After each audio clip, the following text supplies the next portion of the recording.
మయన్మార్లో రక్కైన్ province అనే ప్లేస్లో Rohingya Muslims ఎక్కువ మంది ఫోకస్ అయి ఉంటారు, అక్కడ కాన్సన్ట్రేట్ అయి ఉంటారు.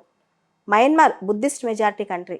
అయితే ఎథ్నిక్ క్లియన్సింగ్ అనేది మయన్మార్లో జరుగుతుంది. అంటే రిలీజియస్ మైనారిటీస్ పట్ల పర్సెక్యూషన్ జరుగుతుంది, వాళ్ళపైన అట్రాసిటీస్, వాళ్ళని చంపేయటము, ఇట్లాంటివన్నీ. ఇట్లాంటి పరిస్థితిలో దాదాపు 7,70,000 మంది రోహింగ్యా ముస్లిమ్స్ మయన్మార్ని వదిలిపెట్టి వేరే దేశానికి వెళ్ళిపోయారు. బంగ్లాదేశ్ ప్రాంతానికి ఎక్కువ మంది వెళ్ళి అక్కడ కాక్స్ బజార్లో ఉన్నారు. కొన్ని వేల సంఖ్యలో భారతదేశానికి వచ్చారు. ఇట్లా రోహింగ్యా ముస్లిమ్స్ చాలామంది అరాచకానికి గురయ్యారనమాట, బుద్ధిస్ట్ మెజారిటీ.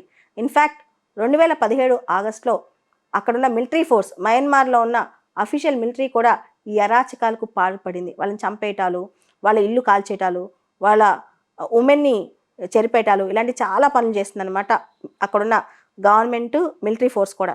దాంతో వీళ్ళు శరణార్థుల్లాగా ప్రపంచంలో చాలా ప్లేసెస్కి వెళ్ళారు.